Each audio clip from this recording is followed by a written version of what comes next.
Welcome to JRF अड्डा। मैं अदिति आप सभी लोगों के लिए आज एक बहुत ही इंपॉर्टेंट गुड न्यूज लेकर आई हूँ। गुड न्यूज ये है कि आप सब लोग जिसका वेट कर रहे थे यानी कि केवीएस की वैकेंसी का, तो वो वैकेंसी फाइनली सारी की सारी इन्फॉर्मेशन आप लोगों के लिए आउट हो गई है। अब आपके जो एप्लीकेशन फॉर्म्स है उनको लेकर भी आज यानी कि 29 नवंबर को एक ऑफिशियल नोटिस आया है। साथ ही साथ आपकी सारी की सारे इंपॉर्टेंट डेट्स भी इन्होंने बता दिए हैं। एग्जाम डेट हालांकि हमारे सामने नहीं है, पर इसके अलावा जो भी आपकी वैकेंसी है, क्या सिलेबस है, आप एलिजिबल हो या नहीं हो, ये सारी इंफॉर्मेशन आपको इस वीडियो के अंदर मैं देने वाली हूँ। तो चलिए गाइस शुरू करते हैं, क्योंकि ये आप लोगों का एक ऐसा टीचिंग एग्जाम है जिसका सैलरी पैकेज काफी अच्छा होता है। और अगर आप लोगों ने यूजीसी नेट एग्जामिनेशन की तैयारी करी है या आप कर रहे हो, तो केवीएस एक अच्छा एग्जाम है जिसको आप टारगेट कर सकते हो, क्योंकि बहुत ही अच्छी जॉब प्लेसमेंट यहाँ पर आपको मिलती है। अगर मैं बात करूं तो आप सभी लोगों के लिए टीचिंग और नॉन टीचिंग दोनों वैकेंसी मिलके लगभग 13,404 वैकेंसीज है जो यहाँ पर इस वक्त आप लोगों के लिए निकली है।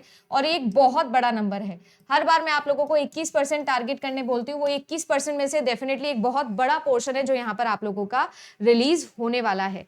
अगर हम इंपॉर्टेंट डेट्स की बात करें तो देखो, इंपॉर्टेंट डेट्स के अंदर सबसे इंपॉर्टेंट डेट आप लोगों के लिए है कि आपकी लास्ट डे जो आपकी फॉर्म फिल करके फी पेमेंट करने की है वो है 26 दिसंबर। ठीक है ना, 5 दिसंबर से इसके फॉर्म फिलिंग जो है वो स्टार्ट हो जाएंगे, 5 दिसंबर से। ठीक है, और ऑब्वियसली फिर इसी के बाद में जो है वो आपके एग्जाम्स होने वाले हैं। तो ये दोनों ही इंपॉर्टेंट डेट्स है जो आपको याद रखनी है। अगर मैं यहाँ पर बात करूं तो वैसे तो देखो इसकी बहुत सारी वैकेंसी निकली है, टीचिंग भी नॉन टीचिंग भी। अगर मैं सिर्फ स्पेशली टीचिंग की बात करूं तो जिन बच्चों के लिए मैं ये वीडियो बना रही हूं, मैं टारगेट करने बोल रही हूँ आपको पीजीटी वैकेंसी, क्योंकि हम लोग पीजीटी के लिए ही ज्यादा अच्छे से मुझे लगता है कि आप लोगों को फिल करना चाहिए। पीआरटी में तो ऑब्वियसली आप आते नहीं हो, एक होता है प्राइमरी टीचर, एक होता है 10th तक का टीचर और एक होता है 11th-12th के टीचर। तो अब जो पीजीटी है वो 11th-12th के लिए होता है। तो यहां पर अगर मैं बात करूं तो मैं टीजीटी नहीं, मैं पीजीटी की आपकी बात कर रही हूं।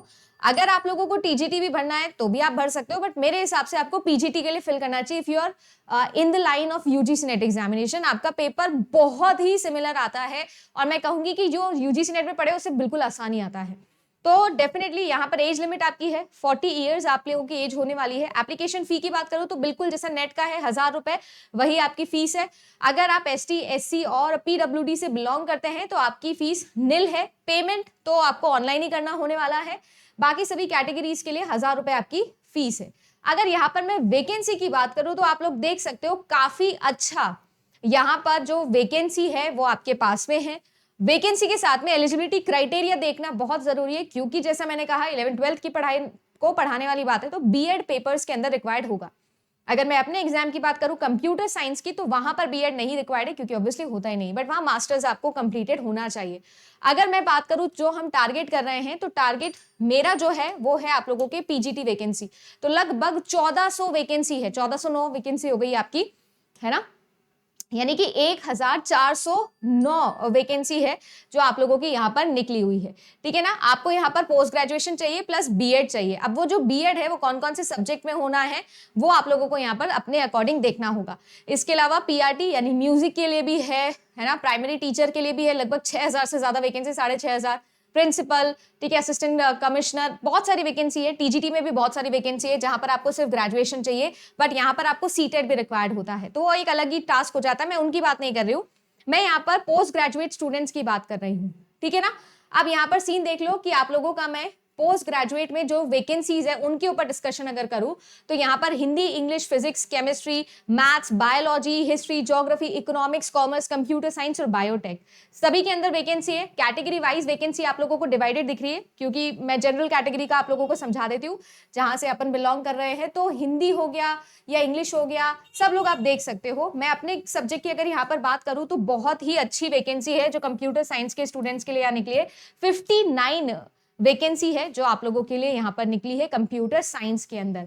इंडिविजुअली जाके जरूर एक बार अपना अपना आप लोग देख लेना, जिस भी पोस्ट के लिए आप भरना चाह रहे हो उसके लिए क्या क्या रिक्वायर्ड है। पोस्ट ग्रेजुएशन जैसे मैंने बोला, पीजीटी पोस्ट के लिए 1409 आप लोगों की वैकेंसी है यहाँ पर, जिसमें कंप्यूटर साइंस की स्पेशली मैंने बता दी है, पर इसके अलावा भी कॉमर्स वगैरह सबकी आपकी निकली है। देखो एग्जाम जो है उसमें सबसे पहले तो आपका रिटन होगा, और रिटर्न जहां तक हम लोगों को पता है जनवरी एंड फरवरी के आसपास ही आप लोगों का एग्जाम होगा, या हो सकता है उससे पहले आपका एग्जाम हो जाए। ठीक है, इसके बाद में आपका एक स्किल टेस्ट होता है, अगर रिक्वायर्ड होता है वही होता है, फिर इंटरव्यू होता है। ठीक है, और इंटरव्यू अच्छा खासा होता है। बस ये 2 आप लोगों के स्टेप हैं। अगर मैं यहाँ पर बात करूं तो आप लोगों का कि वीएस पीजीटी एग्जाम्स जो जितने भी होते हैं ना, उसमें इंग्लिश और हिंदी दोनों ही आपकी आती है, तो 10-10 मार्क्स की आती है, तो कुछ डिफिकल्ट नहीं है, बट आपको इंग्लिश हिंदी यानी कि लैंग्वेज प्रोफिशिएंसी चाहिए होती है। पार्ट 2 के अंदर सबसे मेजर पार्ट आप लोगों का सब्जेक्ट होता है, 80 मार्क्स का आपका सब्जेक्ट आएगा। अगर आपने यूजीसी नेट का सिलेबस पढ़ा है तो आपको कुछ भी अलग से करने की जरूरत नहीं है, 80 नंबर आपकी है। बहुत अच्छा चांस है, बहुत बड़ी अपॉर्चुनिटी है, इसीलिए मैं गुड न्यूज बोल रही हूँ। इसके अलावा टीचिंग एप्टीट्यूड और आईसीटी दोनों 30 नंबर पेपर 1 के अंदर जो पढ़ते हो। रीजनिंग अगेन 40 नंबर, यानी कि आपके टोटल 120, और इंग्लिश हिंदी को मैं मिला लूं तो आपके अच्छे खासे यहां पर 130 से 140 नंबर आप ही के हैं। जीके का पार्ट मैं नहीं बोल सकती हूँ क्योंकि वो ऑब्वियसली अलग अलग जगह से अलग अलग कुछ भी पूछा जा सकता है, इसलिए मैं जीके का कभी नहीं बोलती हूँ। बट बाकी आप ये देखो सब कुछ आपके मतलब का है। बहुत अच्छा वैकेंसी है, सभी लोग इसे फिल करना। और टीजीटी नहीं, मैं सिर्फ पीजीटी की यहाँ पर बात करूंगी, ठीक है। इसके अलावा अगर मैं बात करूँ ना तो यहाँ पर आप लोगों को और भी बहुत सारी चीजें मिल जाएंगी, ठीक है। मैंने ये जो नोटिस है वो किसी एक ऐसी वेबसाइट से खोल दिया था, ऑफिशियल नोटिफिकेशन जो है वो मैं पिन कर दूंगी कॉमेंट सेक्शन के अंदर, बट मैं चाहती थी जल्द से जल्द आप लोगों को ये चीज बता दूं। आप देखो जो आपका kvs.org.in है, वहां पर जाके आप अपनी अपनी एलिजिबिलिटी भी देख लेना। मेजॉरिटी ऑफ द सब्जेक्ट्स जो है उसमें बीएड रिक्वायर्ड होता है, कुछ ऐसे सब्जेक्ट्स है जिसमें रिक्वायर्ड नहीं होता, जैसे मैं आपको मेरा श्योर कर सकती हूँ कंप्यूटर साइंस में रिक्वायर्ड नहीं होता है, तो वहां पर जाके आप जो है वो एलिजिबिलिटी देख सकते हो। मिनिमम एज और मैक्सिमम एज मैंने बता दिया। मिनिमम आपको 18 साल की उम्र है आपकी, और मैक्सिमम जो है वो आप 40 साल के हो सकते हो पीजीटी की अगर बात की जाए तो। अगर आप लोगों को केवीएस एग्जाम से रिलेटेड कोई भी डाउट है या कोई भी एलिजिबिलिटी में आप लोगों को तकलीफ हो रही है तो कमेंट सेक्शन आप लोगों के लिए ओपन है, आप वहां पर मुझे पूछ सकते हो, मैं उस पर भी डेडिकेटेड एक वीडियो बना दूंगी। इसके अलावा मुझे ऐसा लगता है कि ये एक बहुत अच्छा चांस है जहां पर आप जा सकते हो और आप अपनी तैयारी को स्ट्रॉन्ग कर सकते हो।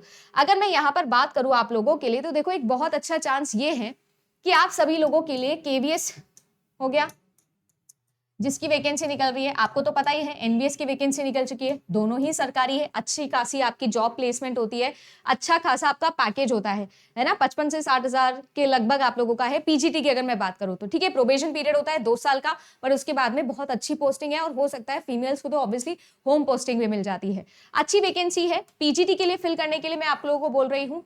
यहाँ पर सबसे इंपॉर्टेंट चीज ये है, जिन्होंने भी अभी रिसेंट के अंदर यूजीसी नेट एग्जामिनेशन को क्वालिफाई किया है, उन सब लोगों को मैं बताना चाहूंगी कि टेस्ट सीरीज जरूर लगा लेना, सो दैट आप सभी लोगों को याद हो जाए, रिवाइज हो जाए चीजें।